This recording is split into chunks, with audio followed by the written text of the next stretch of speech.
Welcome to this lecture on climate modeling for the 21st century.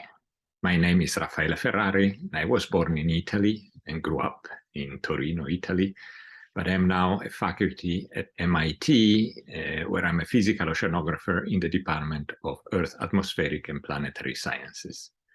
Today, I want to talk to you about the exciting new ideas that are emerging in the way we model and forecast changes in climate.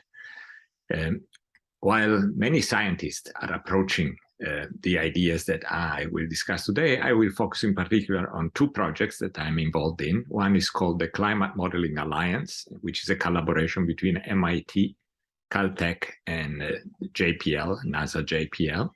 And the other one instead is an MIT project called Bringing Computation to the Climate Challenge. I'll explain what either one is. At the bottom of my screen, what you can see is the group that works on these ideas here at MIT. It's a very vibrant and exciting group. In particular, if you look at the bottom right, you see the picture of Simone Silvestri and Greg Wagner, who are presently at Lagos teaching in person. And so a lot of the ideas that I introduce here, in particular, the software and the physics that I will describe, is something that both of them will touch on. And I encourage you to both go to their lecture if you can and interact and ask them questions as you can.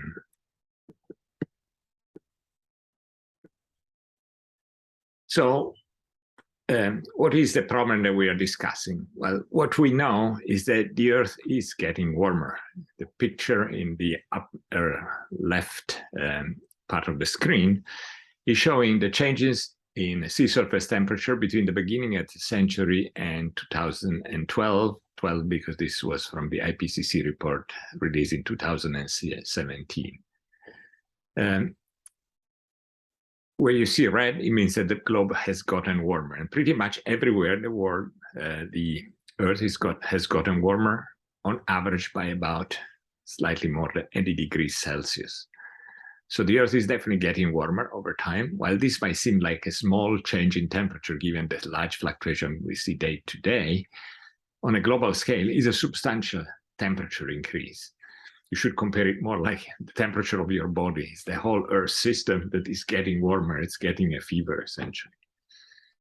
If we look at the lower part of my screen, I'm showing now the average temperature, so average over the whole globe, now not the full 2D map. And the one above was the sea surface temperature. Again, we're looking at the sea surface temperature, but average over the whole globe, starting from 1850 all the way to 2010 or so. What you see is that over the last century, the temperature kept creeping up. It's getting constantly warmer. So what you see in the upper panel is not just a fluke fluctuation of 1 year, this last year. It's really something that has been progressively continuing and becoming more and more problematic. Do we have any ideas of why that is happening? And we think we do. Our understanding is that what is making the Earth warmer is the emission of greenhouse gases in the atmosphere that started with the Industrial Revolution. So in the upper part of the panel on the left, now you see starting from 1880, the concentration of carbon dioxide in the atmosphere. And you see in particular the last century, this rapid increase in carbon dioxide in the atmosphere. That's a very powerful greenhouse gas that acts a bit like a blanket on the Earth. It does allow radiation to come in, but it prevents radiation to easily get out. And so it keeps the Earth warmer. This is not the only evidence we have. We actually can look on a much longer time scale. So we're now going back 100,000 years in the lower left panel. And I'm showing from records recorded in ice cores. So scientists go to in this particular case, to Antarctica and drill an ice core. In the ice core, they can find bubbles of air that was stored there when snow was deposited many hundreds of thousands of years ago. And once they get that air, they can infer its temperature when the air bubble was trapped in the ice, and its carbon dioxide concentration. And so that's the picture that we see here. 0 means present day, and now we're going backwards in time if you look at my pointer. And what you see is that there are two lines. The darker red line is carbon dioxide concentration, and the pale blue line is temperature. And you see that the two essentially move in synchrony, suggesting again that every time carbon dioxide concentration go up, the temperature goes up. Of course, in this case, humans weren't around, or at least for some, even when we were around, we weren't emitting greenhouse gases at the level that we do today. So we were not responsible for the increase in greenhouse gases concentration. That's a more complex story where orbital fluctuations were likely increasing slightly the temperature of the planet, and that trigger effects that release some carbon from the ocean to the atmosphere, and that all of a sudden made the climate got warmer. And so this warmer period are what we call interglacial, like the one we are living in now, and instead times when the ocean was taking up carbon dioxide from the atmosphere are called interglacial period, and that's the temperature really dropped down quite dramatically. So we see that also on longer time scale, carbon dioxide has a very carbon dioxide concentration in the atmosphere have a very strong influence on temperature on Earth. So there is a very strong evidence that carbon dioxide concentrations, when they increase, they make climate warmer on Earth. Well, but this is an oceanographic school, so why am I talking about climate? Is the ocean part of the story? Well, I like this quote by science fiction writer Arthur Clarke that says, "How inappropriate to call this planet Earth when it quite clearly is ocean." This indeed is a picture from a satellite of the Earth taken from the side of the Pacific. And what you see, it's only water. 70% of the surface of the Earth is covered by the ocean. So the ocean does indeed play a major role in climate. And so the changes that we've seen have a lot to do with climate dynamics. And these are the two major effects that I want to describe in which the ocean contributes to climate. To connect a bit climate to the oceanography school, so I will focus primarily on the effects of the ocean on climate through the talk, but you should understand that indeed there are also aspects related to the atmosphere and land. So let's start from the panel on the left here. This is a picture again from the IPCC, Intergovernmental Panel on Climate Change. This is a global international organization that reviews literature every 7 years on climate science. And they make very nice graphs that we can use to illustrate the fundamental results obtained by the scientific community. Here in particular, we're looking at the amount of heat that enter in the ocean, that's the blue areas, over the last 20, 30, 40 years or so. And so you see that as you move from the left to the right, this line is moving upward. It means that the upper ocean is taking a lot of heat up. The deep ocean is taking a lot of heat up. And if you ask, well, what about the atmosphere? The atmosphere is this purple line at the very bottom. The atmosphere, or the air, doesn't have a large heat capacity, doesn't store much heat. So most of the excess heat that the Earth is trapping in because of the increase of carbon dioxide concentration in the atmosphere ends up in the ocean, not in the atmosphere. That is not to say that this is just because the ocean can trap so much heat. So the ocean, in terms of its temperature, doesn't increase very fast. While the atmosphere warms very quickly because it's not able to contain much heat, has a small heat capacity. For a small amount of heat, it gets very warm. That's why if you put a pot of water on the stove, well, if you touch the air next to the stove, it's just too hot, it will burn you. But the water takes a while to heat up. That's the same story. We're heating up the air and the ocean, the atmosphere and the ocean. The air becomes hot very quickly, but most of the heat is actually entering into the ocean. So when we talk about global warming, we are really talking about warming of the oceans. Indeed, if you live in Lagos, I'm sure you know that since you're close to the ocean, even on a seasonal time scale, the ocean is moderating temperature extremes in Lagos compared to what happens in the northern part of Nigeria, where temperature extremes are much more prominent, again, because you don't have an ocean nearby that takes the excess heat or the excess coldness in winter and tries to moderate a bit climate. So the first big effect that the ocean has on climate is through heat uptake. The second one is through carbon uptake. In the picture on the right, you're seeing the amount of carbon that is released by human action, either by fossil fuel and cement production, but also from changes in land use. So that those are the gray and the brown lines. This is starting from 1750 all the way to 2000. You see this curve going up. So we are emitting carbon dioxide in the atmosphere. In the lower panel, we see where that carbon is actually going. In green is the part of carbon that goes in land.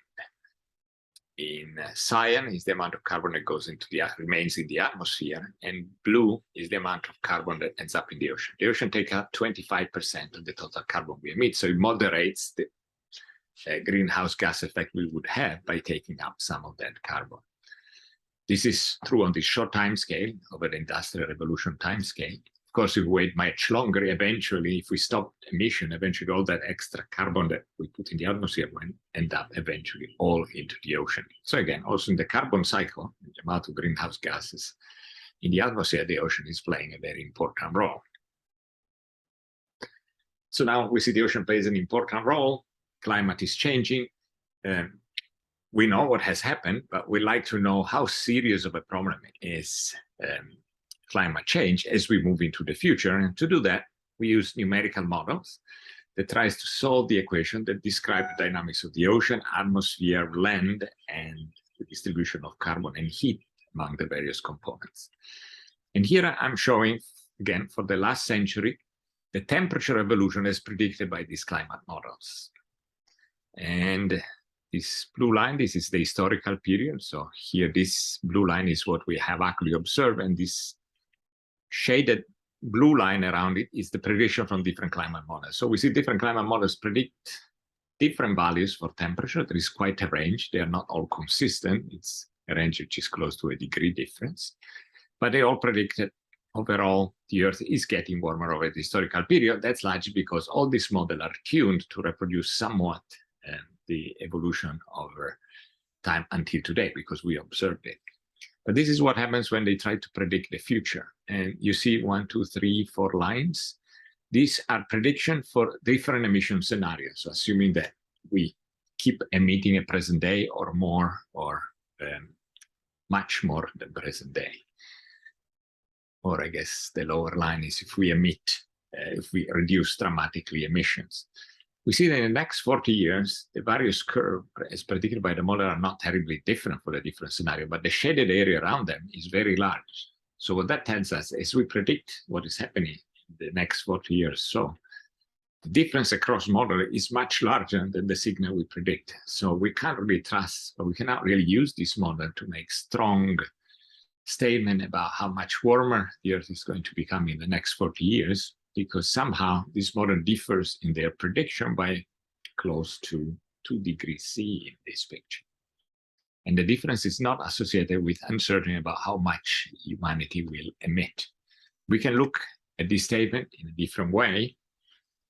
This is a picture from Carbon Brief, but what you're seeing on the left panel is the amount of temperature increase that is predicted by the whole set of climate models that were run all over the globe. There are models submitted from the Americas, American centers, from European center, from African center, from Asian centers. They always just make a prediction, how much will the Earth warm if we just all of a sudden increase the carbon dioxide by doubling it compared to pre-industrial value. So pre-industrial was around 280, so we're all getting to 460. And we see some models predict that the temperature will increase only by 2 degrees. That's a substantial increase, but it's not something that is something that humanity could probably cope with. But some models instead predict that the temperature will increase by 6 degrees. That would be absolutely catastrophic for humanity.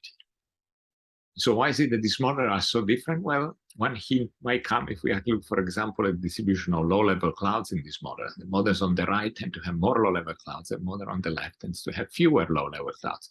What it's telling us is that some small differences in the small-scale physics that this model represent seem to have a huge impact in their predictions. So there are differences in the way models, or these climate models, are representing small-scale physics, and that has a serious impact on their projections. If you look on the right, it's another illustration of the same point. Let's assume that we are asking the question that was posed at Paris Agreement, that we want to curb emissions such that the temperature of the Earth will not increase beyond 2 degrees C.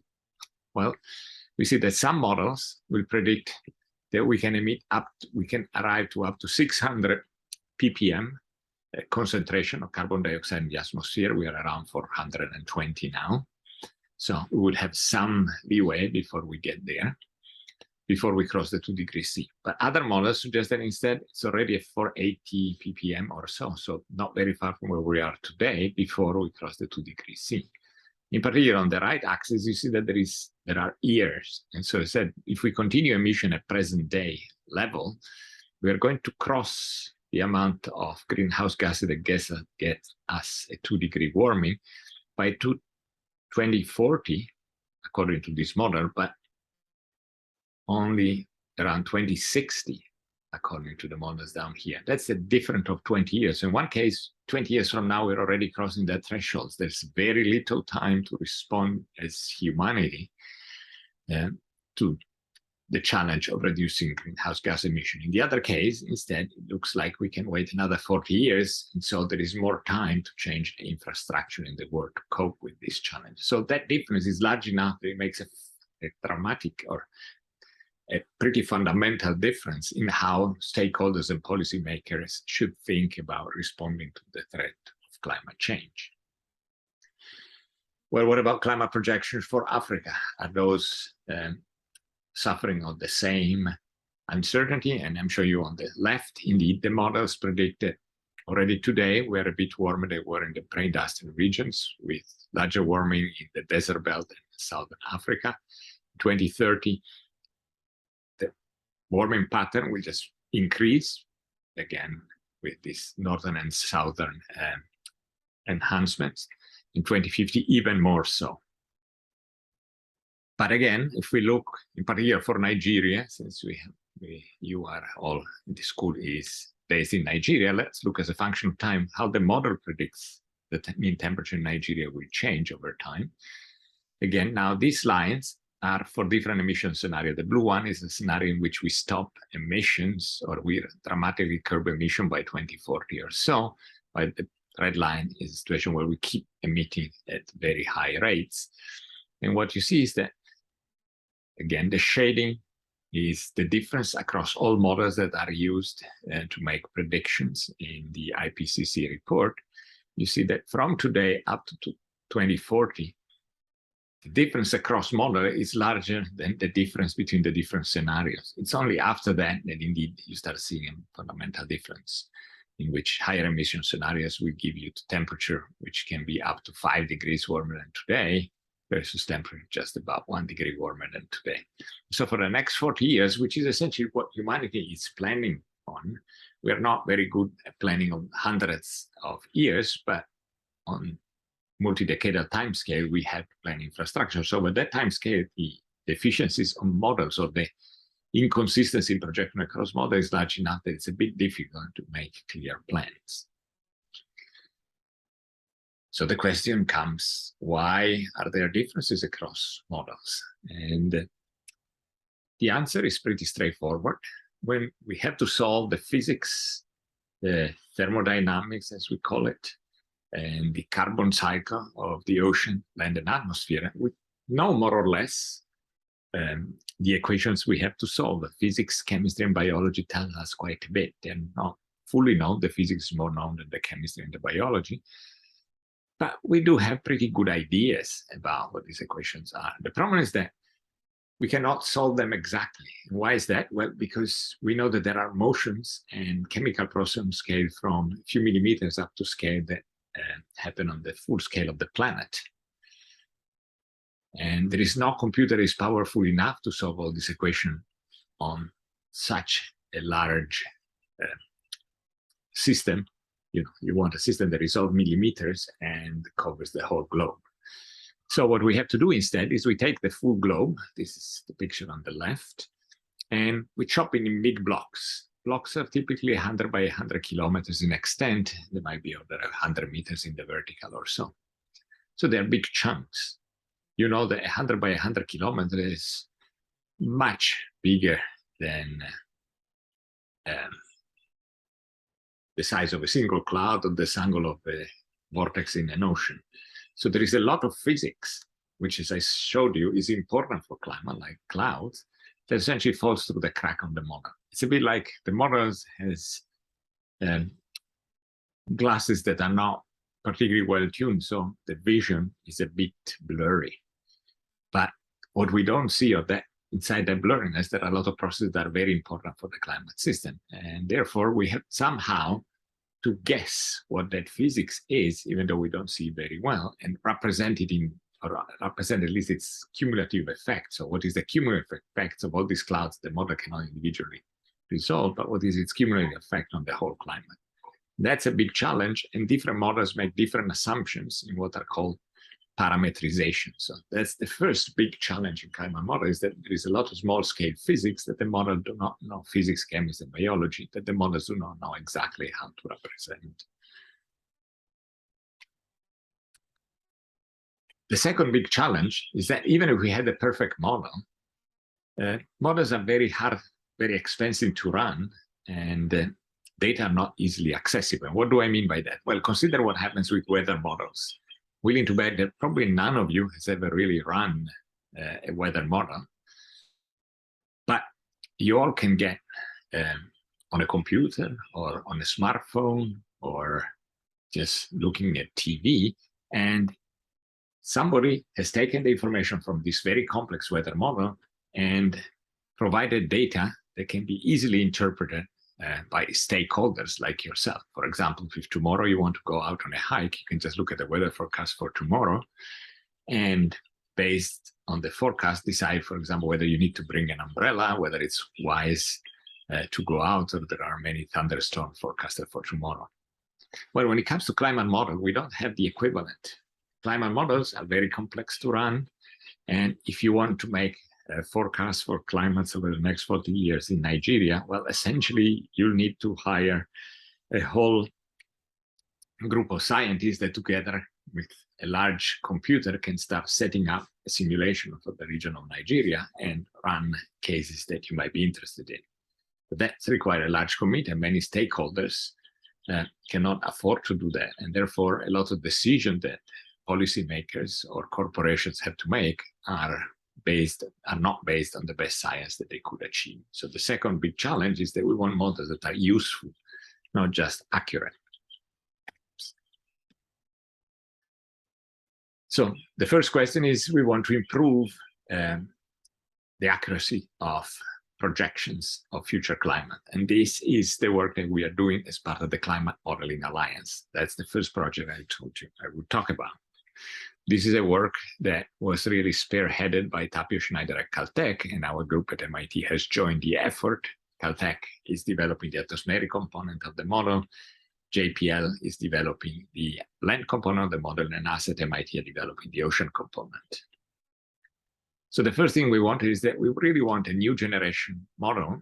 And by new generation, I mean we want a model that can take advantage of modern architectures, like GPU, graphic processing units, to make the model run real fast. Traditional models that are used in the climate community are written with old legacy code, typically written in Fortran, that doesn't perform very well, or has to be really custom rewritten to perform well on different architectures. Instead, we want a model that is very flexible in that sense.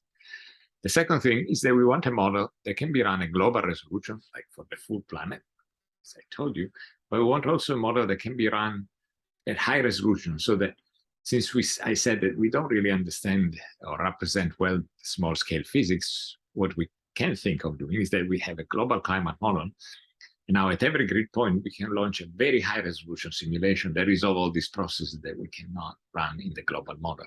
Because one at a time, in every small grid box, we can afford to run much higher resolution simulation. For example, to resolve individual clouds, or resolve individual clouds like here, or individual vortices in the ocean like there. And so our idea now, we've written this code. The atmospheric one is called Klima Atmos, and the ocean one instead is called Oceananigans. And in particular, as I told you, Simone Silvestri and Greg Wagner who are an instructor at the school this summer, have contributed largely to development of this model ocean animals. So these models now do exist. And how do we use them to improve the accuracy of our climate model? But the first thing is, I said, we have to create what we call parameterization, representation of this small-scale physics in the global climate model. And we want to write parameterization to satisfy two requirements that are generally not satisfied by many closures that we use in climate models. And in a sense, I call these two requirements that I want the models to be generalizable out of sample, so to be useful to predict future climate, and interpretable so that we understand the physics behind. To explain what these two terms really mean, I think a good analogy is to think about the Copernican system of the solar system, the Copernican model of the solar system versus the Ptolemaic model of the solar system. The Ptolemaic model was nearly as accurate as the Copernican model when Copernicus first proposed it, the heliocentric model versus a model that was putting the Earth at the center. The problem of the Ptolemaic system is that it had a lot of cycle and epicycle. It had a lot of free parameters that kept being added to adjust it. And so that model was working very well for the solar system, but if we try to apply it to a different planetary system around a different star, it would have failed completely because it wasn't generalizable. It wasn't based on fundamental ideas that applied today as much as the particular system, the solar system, or in a different solar system. In the same way, we want parameterization that represent cloud, the behavior of clouds,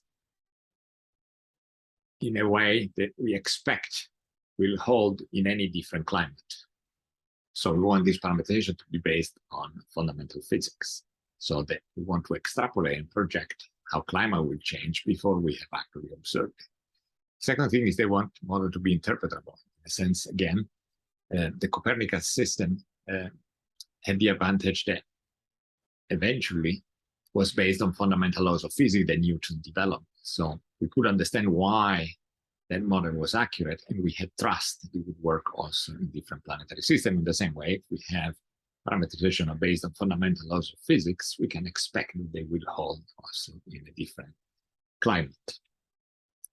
The second point is that we want to calibrate our parameterizations.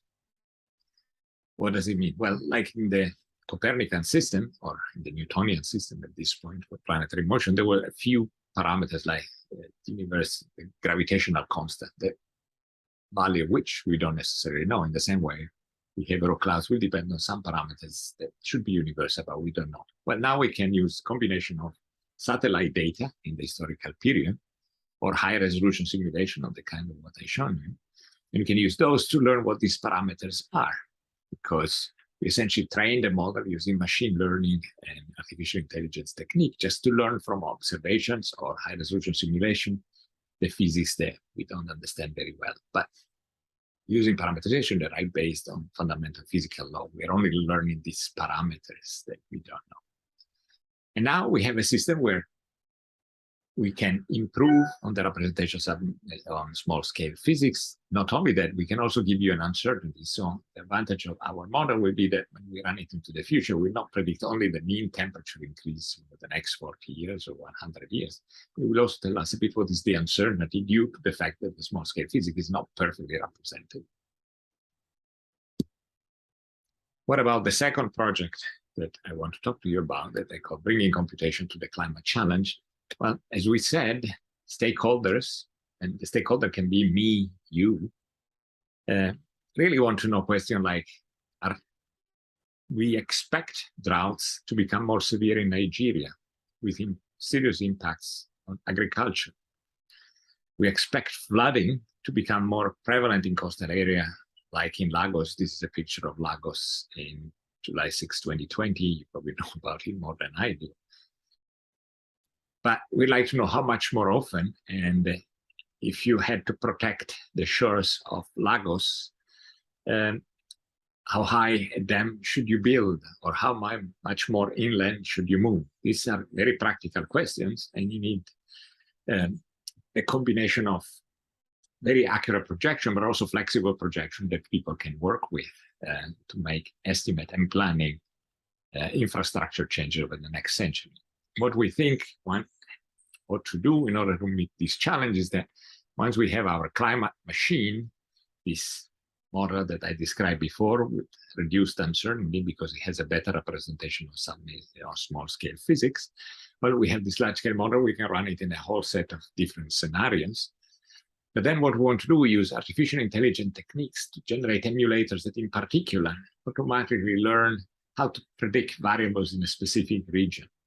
For example, Nigeria, so that you don't have to run every time the full model. This model has been trained to just run the evolution of climate in a particular region, because you don't really need to know everything that happens in the Asian continent or the American continent if what you care about is projection in Nigeria, but there are some large-scale properties you need to know. So this emulator will try to extract the minimal information that you need to make a prediction for climate change over the next century in Nigeria.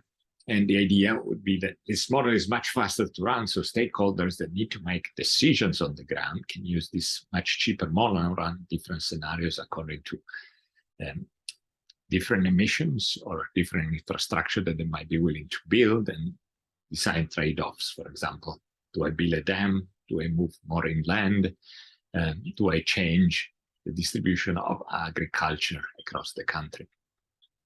So our overall vision is really to have this large-scale climate model with reduced uncertainty and use artificial intelligence to use faster and cheaper models that can be used on the ground by stakeholders.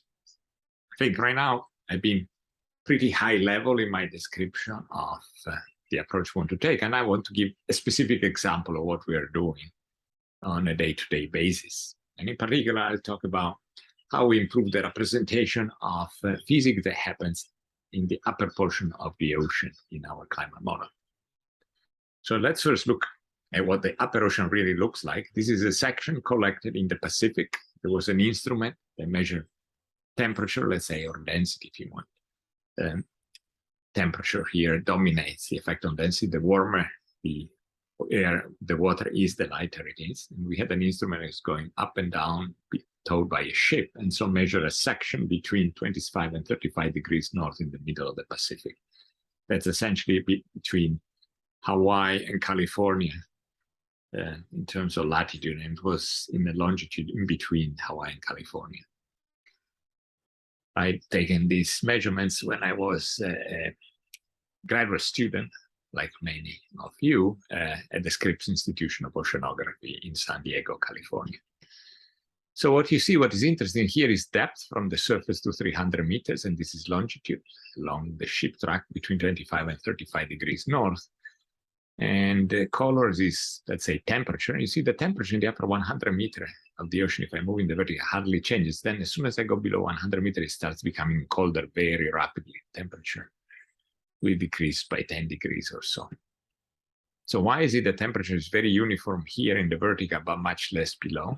Well, the ocean can be thought of as stack layers of colder and colder water as you move far and far away, because you receive less and less warmth from the atmosphere. But the upper ocean is well mixed because there is a lot of turbulence generated by winds, by cooling in winter, that generate a lot of turbulent motion that are a bit like spoons that keep mixing the ocean in the vertical and never allow strong temperature variations in the vertical. How deep this boundary layer is extremely important for climate studies, because first of all, it affects the seasonal cycle, because it tells you essentially how much the ocean, how much heat the ocean can store. Depending if it's thicker, it can store more heat. If it's shallow, less heat. And for example, it modulates when you get a very strong heat wave coming towards the coast. If you have a very deep mixed layer, it will absorb a lot of the extra heat, and you won't feel as much heat on the coastal region. But if the mixed layer is very shallow, instead you're going to feel much more of heat wave, because the ocean is not absorbing as much heat. But then it also matters a lot for climate, because how deep this layer is, and in particular how much mixing there is across the base of this boundary layer, dictate how much heat the ocean can take up and how much carbon the ocean can take up. This boundary layer changes seasonally quite dramatically. Here you're looking at the boundary layer depth on a repeated yearly cycle. You see the time in days over a year down here.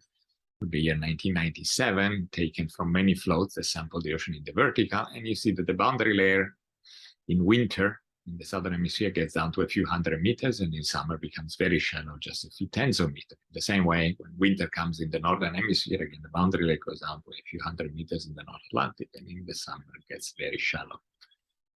How do models reproduce? Do climate models have much success in reproducing this very strong seasonal cycle boundary layer depth that is so important for climate projection? Well, you'll be the judge. In the upper picture, I'm showing again observation of boundary layer depth now just in the southern hemisphere. This is Antarctica, South America, very tip of South Africa, in Australia.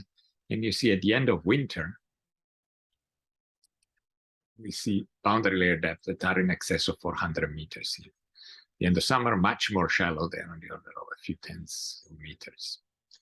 This is the difference between the observation and the projection of a particular climate model. This is the Community Earth System model run by a group in Boulder, Colorado, the NCAR, National Center for Atmospheric Research.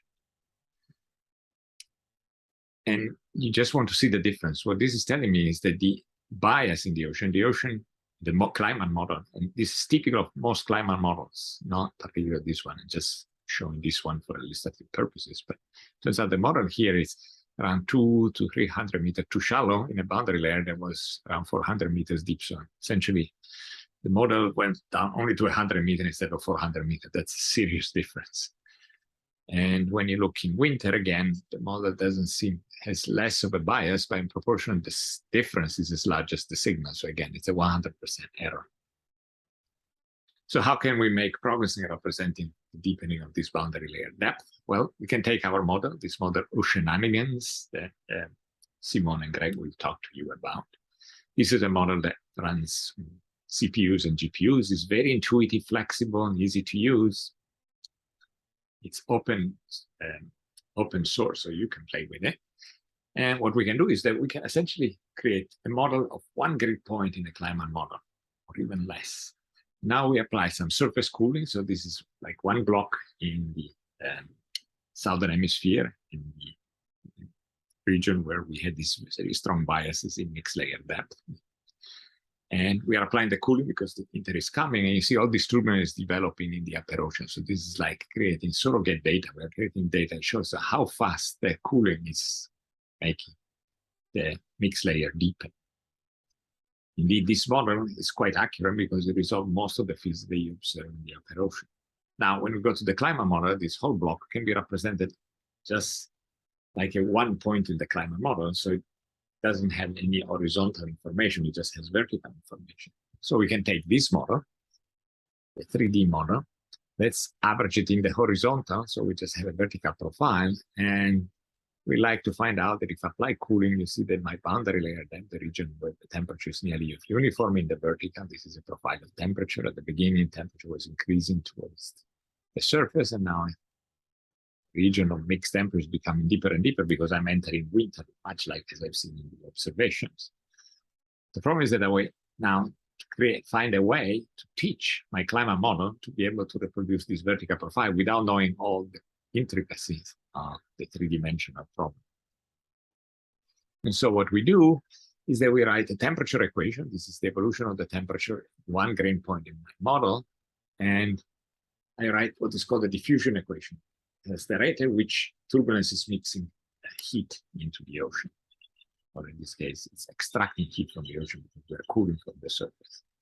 And we are writing this is called diffusion equation, much like the heat equation. And there is a turbulent diffusivity. It doesn't matter if you don't know what that is, but it's a diffusivity that depends on the cooling rate and T profile. So what that means is that I have a mixing rate that I know that depends on how strong is the cooling and what is the temperature profile. The ocean temperature was changing very rapidly. It was getting very, very fast warm surface. Then mixing into it, cooling will take a long time before it extract a lot of heat from the ocean. But if the ocean was nearly uniform temperature already, well, it doesn't take much for that mix layer for mixing to mix rapidly heat in the interior. This is a bit like an equation that describes if you put cold water, some cold warm water in your bathtub, in a cold bathtub, and you start mixing it, well, you will take, it's just trying to ask how long does it take before the heat gets mixed across the whole water tub. And what we do is now we run many simulations, high resolution simulation for different cooling rate and for different temperature profile. And then we use machine learning algorithms to teach what is the form of this equation so that the model can now reproduce it. And here you're looking at temperature profile. This should be depth, and this is a temperature profile. At the beginning, the temperature going from cold to warm. The pale curve is the result from one of these high resolution simulations where we look at the temperature profile, how we take an average, and we're just looking at how the temperature profile changes in the vertical. The red line is instead this equation that has been trained to try to reproduce the evolution of the high resolution simulation. And now you see that for all these different cases, we have different initial stratification, different initial temperature profile, and different cooling rate. You get a very good matching between this simple one-dimensional equation versus the full three-dimensional system. So now we have what we call a parameterization or representation that is based on fundamental physics. It's a mixing equation. Let's describe the physics, but we tune this parameter, the diffusivity, such that now it reproduces the evolution of the boundary layer under different climate scenarios. And so we feel like now our model is much more accurate than it would have been before. And we can also measure the slight differences between the two. You see that it's not perfect, it's very close to perfect, but not quite. So we also have some information about uncertainty. This model is still far from being the end of the story. So to conclude, I think that the problem I tried to make is climate projections are very uncertain due to inaccurate representation of small-scale physics. The Climate Modeling Alliance uses artificial intelligence techniques to train climate models with observation so that they improve the representation of small-scale physics. All source code that we have developed, both to improve the climate model and calibrate the parameterization and to estimate their uncertainty, is available at this GitHub sites that are written here. And so that, scientists from all over the world can contribute to the development of our code. So they are all encouraged to take a look and talk to Simone and Greg, and maybe get involved in our project. And by the end, I want to acknowledge the many brilliant people at MIT that work on this problem. And then I should also acknowledge, but I didn't have the space yet, which all the people that work in the Clima project, also Caltech and JPL, they made all this success possible. In terms of the development of emulators, well, we haven't really started yet. It's a project that is starting this summer. And so we are at the phase of actually building up a team to also develop the emulators along the lines of what I've shown.